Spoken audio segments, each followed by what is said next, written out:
বুদ্ধিদীপ্ত শিশু। বুদ্ধিদীপ্ত শিশু বা গিফটেড চিলড্রেন। বুদ্ধিদীপ্ত শিশু বা গিফটেড চিলড্রেন। আমেরিকার মনোবিজ্ঞানীরা আইকিউ এর ভিত্তিতে বুদ্ধিদীপ্ত বা গিফটেড শিশুদের চিহ্নিত করার পক্ষপাতী।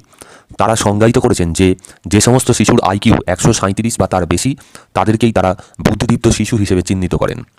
আমেরিকার বিজ্ঞানীদের মতে যে সমস্ত শিশুর আইকিউ 137 বা তার বেশি তাদেরকেই বুদ্ধিদীপ্ত শিশু বলা হয়।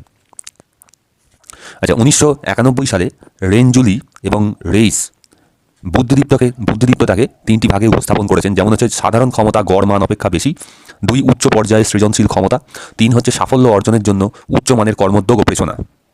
সাধারণ ক্ষমতা গড় মানের থেকে বেশি, উচ্চ পর্যায়ে সৃজনশীলতা আর সাফল্য অর্জনের ক্ষমতা উচ্চমানের কর্মোদ্যোগ ও প্রেরণা। আচ্ছা, বুদ্ধিদীপ্ততার শ্রেণীবিভাগ আইকিউ এর ভিত্তিতে বুদ্ধিদীপ্ত শিশুদের শ্রেণীবিভাগ করা হয়েছে। যেমন এক হচ্ছে বুদ্ধিদীপ্ত শিশুদের শ্রেণীবিভাগ, ক্লাসিফিকেশন অফ গিফটেড চিলড্রেন। বিনে সাইমন অভিজ্ঞা অনুযায়ী বুদ্ধিদীপ্ত শিশুদের ন্যূনতম বুদ্ধাঙ্ক বা আইকিউ হবে 130। বুদ্ধিদীপ্ত শিশুদের ন্যূনতম বুদ্ধাঙ্ক হবে 130।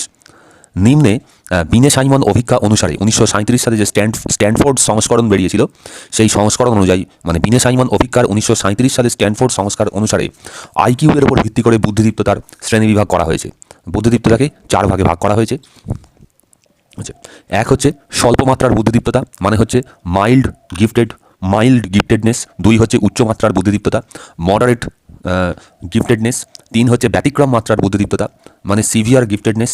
আর 4 হচ্ছে চূড়ান্ত মাত্রার বুদ্ধিদীপ্ততা, মানে প্রফাউন্ড গিফটেডনেস। মাইল্ড গিফটেডনেস মানে মধ্যম মাত্রার বা স্বল্প মাত্রার বুদ্ধিদীপ্ততা 130 থেকে 145। 130 থেকে 145 হচ্ছে আইকিউ। মাইল্ড গিফটেডনেস মানে মধ্যম মাত্রা বা স্বল্প মাত্রার বুদ্ধিদীপ্ততা। উচ্চমাত্রার বুদ্ধিদীপ্ততা হচ্ছে 145 থেকে 160।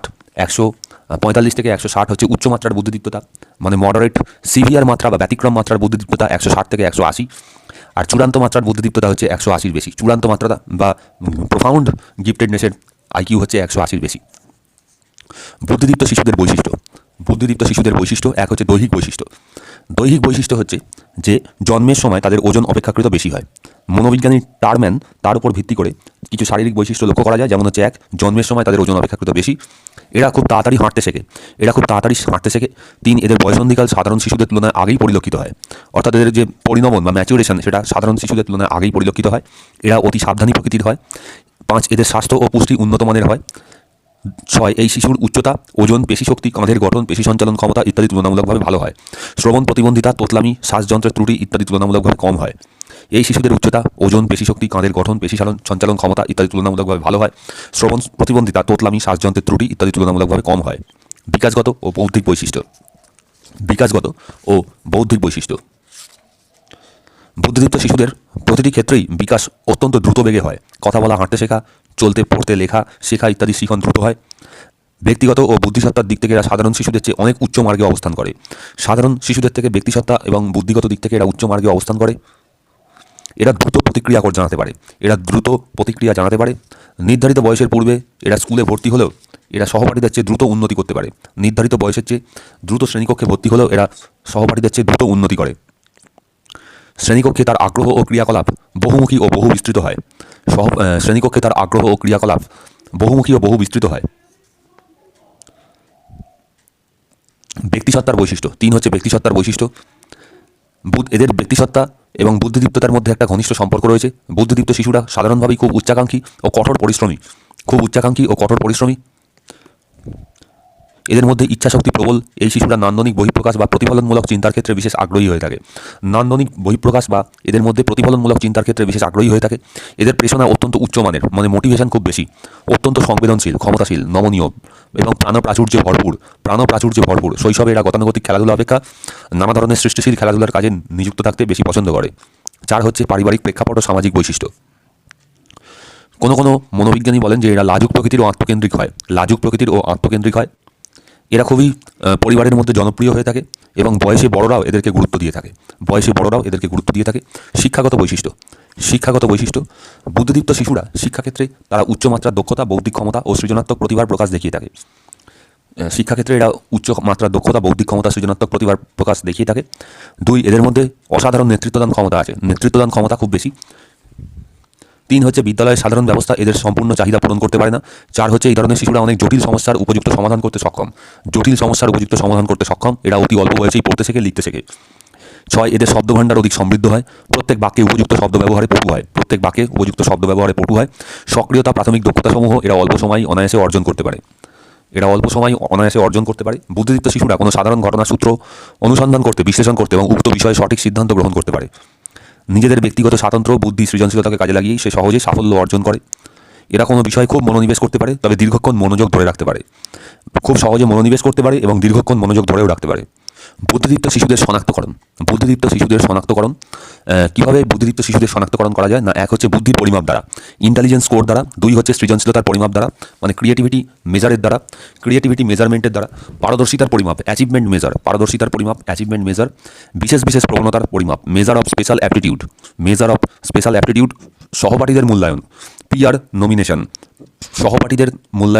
নমিনেশন। পিতামাতার মূল্যায়ন, প্যারেন্টস নমিনেশন। আর আত্মমূল্যায়ন বা সেলফ নমিনেশন। এরা বিভিন্ন আদর্শায়িত বুদ্ধির অভিজ্ঞতা টেস্ট, যেমন স্ট্যানফোর্ড বিনে অভিজ্ঞতা টেস্ট, ভেক্সলার বেলভিউ অভিজ্ঞতা, প্রোগ্রেসিভ ম্যাট্রিক্স টেস্ট, ক্যাটেলের বুদ্ধির অভিজ্ঞতা ইত্যাদির সাহায্য বিভিন্নভাবে এই গিফটেডনেসকে শনাক্তকরণ করা যায়। স্ট্যানফোর্ড বিনের যে রিভাইজড এডিশন 1937 সালের অভিজ্ঞতা, Wechsler Bellevue child test, progressive matrix test, ক্যাটেলের বুদ্ধির অভিজ্ঞতা ইত্যাদির দ্বারা এদের বুদ্ধিদীপ্ততা পরিমাপ করা যায়। বুদ্ধিদীপ্ত শিশু এবং মেধাবী শিশু এই দুইয়ের মধ্যে পার্থক্য। মানে gifted child versus talented child. Giftedness এটা আসে হচ্ছে বংশগতভাবে, অনেক ক্ষেত্রে জন্মগতভাবে, আবার কিছু ক্ষেত্রে পরিবেশ থেকে। আর অধিকাংশ ক্ষেত্রেই মেধা বা ট্যালেন্টেডনেস আসে পরিবেশ থেকে। বুদ্ধিদীপ্ত শিশুরা সবসময় নতুন চিন্তাধারার উদ্ভাবক হয়, অর্থাৎ ইনোভেশন তাদের মধ্যে থাকে, ক্রিয়েটিভিটি থাকে। কিন্তু মেধাবী শিশুরা প্রতিষ্ঠিত নিয়মকানুনগুলোকে উন্নত মাত্রায় ব্যবহার করে, তারা কিন্তু নতুন চিন্তাভাবনা করে না। যারা মেধাবী হয় অর্থাৎ ট্যালেন্টেড হয়, তারা কিন্তু নিয়মিত যে প্রতিষ্ঠিত যে নিয়মকানুনগুলো সেগুলোকেই এরা উন্নত মাত্রায় ব্যবহার করতে পারে। 3 হচ্ছে বুদ্ধিদীপ্ত শিশুদের উন্নত বা উচ্চ ক্ষমতা বেশিরভাগ ক্ষেত্রেই একটি নির্দিষ্ট ক্ষেত্রের মধ্যে সীমাবদ্ধ থাকে। বুদ্ধিদীপ্ত শিশুদের যে উচ্চ ক্ষমতা বেশিরভাগ ক্ষেত্রেই একটি ক্ষেত্রের মধ্যেই সীমাবদ্ধতা থাকে। আর মেধাবী শিশুদের যে উচ্চ ক্ষমতা তার পরিসর অনেক বিস্তৃত। যেমন ধরা যাক যে বুদ্ধিদীপ্ত শিশু কেবলমাত্র হয়তো কেউ সাহিত্য লিখতে খুব পটু, কেউ হয়তো খুব দক্ষ বিজ্ঞানী, অর্থাৎ যে কোনো একটা ক্ষেত্রের মধ্যে আবদ্ধ, গিফটেডনেস। আর মেধাবী বা ট্যালেন্টেডনেস সেটা কিন্তু তাদের পরিসর কিন্তু অধিক, অর্থাৎ একাধিক বিষয়ে তারা সফল। সেই জন্যই হয়তো সে ক্লাসে হয়তো ফার্স্ট হচ্ছে, কি হয়তো সারা রাজ্যের মধ্যে হয়তো সে মাধ্যমিক বা উচ্চ মাধ্যমিক পরীক্ষায় ফার্স্ট হচ্ছে। তো এটাই হচ্ছে ট্যালেন্টেডনেস, একাধিক বিষয়ে তার উচ্চ ক্ষমতার পরিসর রয়েছে। বুদ্ধিদীপ্ত শিশুর শিক্ষার ক্ষেত্রে কতগুলি বাস্তবধর্মী প্রয়োগ করা যায়। যেমন 1 হচ্ছে যে কোনো বিষয়ের জ্ঞানের পরিকাঠামোর উপর অধিক দক্ষতা অর্জন, যার মধ্যে উক্ত বিষয়ের মূল নীতি ও পদ্ধতি অন্তর্ভুক্ত হয়ে থাকে। 2 হচ্ছে শিক্ষাক্ষেত্রে হিউরিস্টিক পদ্ধতির প্রয়োগ, যার মধ্যে থাকে সমস্যার সমাধান, সৃজনশীলতা এবং বৈজ্ঞানিক পদ্ধতির প্রয়োগ করা। অর্থাৎ শিক্ষাক্ষেত্রে এদের ক্ষেত্রে অন্তত হিউরিস্টিক পদ্ধতির প্রয়োগ করতে হবে। হিউরিস্টিক মানে আবিষ্কার পদ্ধতি, যার মধ্যে সৃজনশীলতা এবং বৈজ্ঞানিক একটা পদ্ধতি রয়েছে। বিভিন্ন মনোবিদের মতে এদের শিক্ষাকে 2টি ভাগে ভাগ করা যেতে পারে। 1 হচ্ছে ত্বরণ মানে অ্যাক্সিলারেশন, আর 2 হচ্ছে সমৃদ্ধকরণ বা এনরিচমেন্ট। 1 হচ্ছে ত্বরণ বা অ্যাক্সিলারেশন, আর 2 হচ্ছে সমৃদ্ধকরণ বা এনরিচমেন্ট। অ্যাক্সিলারেশন প্রক্রিয়া হচ্ছে বা ত্বরণ হচ্ছে, শিক্ষাক্ষেত্রে ত্বরণ হলো বুদ্ধিদীপ্ত শিশুদের সেই শিখন অভিজ্ঞতার যোগান দেওয়া যা তার চেয়ে অপেক্ষাকৃত বয়স্ক শিক্ষার্থীদের জন্য নির্ধারিত হয়ে থাকে। অর্থাৎ তার থেকে বেশি বয়সের শিক্ষার্থীরা যে শিক্ষা কার্যক্রম তাদের জন্য নির্ধারণ করা হয় সেটা কম বয়সেই বুদ্ধিদীপ্ত শিশুদের দেওয়া হয়ে থাকে। এক্ষেত্রে শিক্ষার্থীদের প্রচলিত পাঠ্যক্রম খুব দ্রুত শেষ করার একটা সুযোগ দেওয়া হয়। এক্ষেত্রে এই বুদ্ধিদীপ্ত শিশুদের প্রচলিত পাঠ্যক্রম খুব দ্রুত শেষ করার সুযোগ দেওয়া হয়। ত্বরণ প্রক্রিয়ার যে ব্যবস্থাগুলো রয়েছে সেগুলো হচ্ছে 1 বিদ্যালয়ে শীঘ্র ভর্তি আর্লি স্কুল অ্যাডমিশন। 2 ধাপ অতিক্রম বা স্কিপিং গ্রেডস বা ধাপ অতিক্রম করা। 3 হচ্ছে টেলিস্কোপিং পদ্ধতি। 4 হচ্ছে শীঘ্র কলেজে ভর্তি আর্লি কলেজ অ্যাডমিশন। 1 হচ্ছে আর্লি স্কুল অ্যাডমিশন, বিদ্যালয়ে শীঘ্র ভর্তি। 2 হচ্ছে ধাপ অতিক্রম বা স্কিপিং গ্রেডস। 3 হচ্ছে টেলিস্কোপিং গ্রেডস। 4 হচ্ছে শীঘ্র কলেজে ভর্তি আর্লি কলেজ অ্যাডমিশন। ধাপ অতিক্রম বা স্কিপিং গ্রেডস, ধাপ অতিক্রম পদ্ধতিতে কোনো একটি বিশেষ শ্রেণীকে টপকে পরবর্তী শ্রেণীতে সরাসরি উত্তরণের সুযোগ করে দেওয়া হয়। কোনো একটি বিশেষ শ্রেণীকে টপকে পরবর্তী শ্রেণীতে উত্তরণের সুযোগ করে দেওয়া হয়। তবে এই পদ্ধতিতে একটু সমস্যা দেখা যায়, কারণ একটি নির্দিষ্ট শ্রেণীতে সাধারণত সমবয়সী শিক্ষার্থীরা পড়াশোনা করে। এক্ষেত্রে ধাপ অতিক্রমের মধ্যে দিয়ে আগত বুদ্ধিদীপ্ত শিশুকে শ্রেণীর অন্যান্য সকল সাধারণ শিক্ষার্থীদের সঙ্গে স্বাভাবিকভাবে মেনে নিতে পারে না। ফলে বিষমবয়সী শিক্ষার্থীদের মধ্যে সামাজিক বিশৃঙ্খলার সৃষ্টি হয়, যা কখনো কখনো বুদ্ধিদীপ্ত শিশুর ব্যক্তিগত জীবনেও প্রভাব ফেলে। এই অসুবিধার জন্য অনেক রাষ্ট্রে এই পদ্ধতিকে বিশেষ গুরুত্ব দেওয়া হয় না। আবার কি হয়, পুরোপুরি একটা শ্রেণীকে যদি টপকানো হয় বা স্কিপ করা হয়, তাহলে কি হয়, সেই শ্রেণীকক্ষে যে পড়াশোনাগুলো রয়েছে, সেই পাঠ্যক্রমগুলো রয়েছে, সেটা তো সে জানতে পারছে না, ফলে সেটাকেও তাকে পড়াতে হবে। সুতরাং সেই জন্য ধাপ অতিক্রম বা স্কিপিং গ্রেডস এই পদ্ধতিটা যথেষ্ট কার্যকর নয়। 3 হচ্ছে টেলিস্কোপিং পদ্ধতি। টেলিস্কোপিং পদ্ধতি ধাপ অতিক্রম পদ্ধতির একটি বড় সমস্যা হলো যে ধাপটি টপকে পরবর্তী ধাপে উন্নীত হয়। সেই ধাপের জন্য নির্ধারিত পাঠ্যক্রম কিছুই প্রথাগত পদ্ধতিতে ওই গিফটেড চিলড্রেনের জানা হয় না, যেটা তার জন্য খুবই জরুরি। তাই ধাপ অতিক্রম পদ্ধতির এই ত্রুটি দূর করার জন্য বুদ্ধিদীপ্ত শিশুদের কোনো কোনো বিদ্যালয়ের টেলিস্কোপিং পদ্ধতি চালু করা হয়। টেলিস্কোপিং পদ্ধতি এর মূল বক্তব্য হলো প্রতিটি বুদ্ধিদীপ্ত শিশুকেই প্রতিটি পর্যায়ের সাধারণ পাঠ্যক্রম করাতে হবে, প্রত্যেকটি পর্যায়ে সাধারণ পাঠ্যক্রম করাতে হবে। তবে এই শিশুদের সময়ের দিক থেকে বিশেষ ছাড় দেওয়া হবে, অর্থাৎ 1 বছর নয়, হয়তো 6 মাসের মধ্যে তার পাঠ্যক্রম শেষ করে পরবর্তী শ্রেণীতে তুলে দেওয়া হলো। অর্থাৎ নির্ধারিত সময়ের পরিবর্তে একটি বুদ্ধিদীপ্ত শিশু যে সময় পর্যায়ের পাঠ্যক্রম শেষ করবে, তখনই তাকে পরবর্তী পর্যায়ের পাঠ্যক্রমের অনুশীলনের সুযোগ দিয়ে দিতে হবে। টেলিস্কোপিং পদ্ধতি মানে হচ্ছে যে সাধারণত দেখা যায় যে 1 বছরের মধ্যে একটা নির্দিষ্ট শ্রেণীর পড়া শেষ করতে হয়, সেটা না করে তার থেকে কিছু মাস কমিয়ে থাকে। যখনই সে শেষ করে ফেললো, হয়তো 6 মাসের মধ্যে 7 মাসের মধ্যে সে শেষ করে ফেললো, তাকে সঙ্গে সঙ্গে পরবর্তী স্টেজে তুলে দিতে হবে। আচ্ছা, এছাড়া শীঘ্র কলেজে ভর্তি, শীঘ্র স্কুলে ভর্তি, এগুলো আমাদের জানাই আছে। সমৃদ্ধকরণ 2 হচ্ছে সমৃদ্ধকরণ। সমৃদ্ধকরণ প্রক্রিয়াটি বা এনরিচমেন্ট প্রক্রিয়াটি বুদ্ধিদীপ্ত শিশুকে মনোযোগ আকর্ষণকারী অনুসন্ধিৎস বিষয়েও বিস্তারিত জানতে সুযোগ করে দেয়। বুদ্ধিদীপ্ত শিশুকে মনোযোগ আকর্ষণকারী অনুসন্ধিৎস বিষয়ে তাকে বিস্তারিত জানতে সাহায্য করে যায়। শুধুমাত্র তার পাঠ্যক্রমই নয়, তাকে এনরিচ করা, সমৃদ্ধ করা, প্রতিদিনের যে পাঠ্য বিষয়ের সঙ্গে অতিরিক্ত কর্মসূচি তাকে যুক্ত করা হয়। এটাই হচ্ছে এনরিচমেন্ট, অতিরিক্ত বিষয়ের তাকে দেওয়া হয়, সাপ্লাই করা হয়, এটাই হচ্ছে তাকে সমৃদ্ধ করে তোলে, এটাই হচ্ছে সমৃদ্ধকরণ। সমৃদ্ধকরণের সুবিধাগুলি হলো 1, এই পদ্ধতিতে বুদ্ধিদীপ্ত শিক্ষার্থীদের মধ্যে নেতৃত্বদানের ক্ষমতা জাগ্রত করে। তাহলে এই পদ্ধতি বুদ্ধিদীপ্ত শিক্ষার্থীদের নেতৃত্বদানের ক্ষমতা জাগ্রত করে, তাদের সমবয়সী শিক্ষার্থীদের থেকে একত্রে থাকার সুযোগ করে দেয়। এই পদ্ধতি প্রত্যেক শিক্ষককে বুদ্ধিদীপ্ত শিক্ষার্থীর শিক্ষক হওয়ার সুযোগ দেয়। এই পদ্ধতিতে আর্থিক খরচ ন্যূনতম হয়।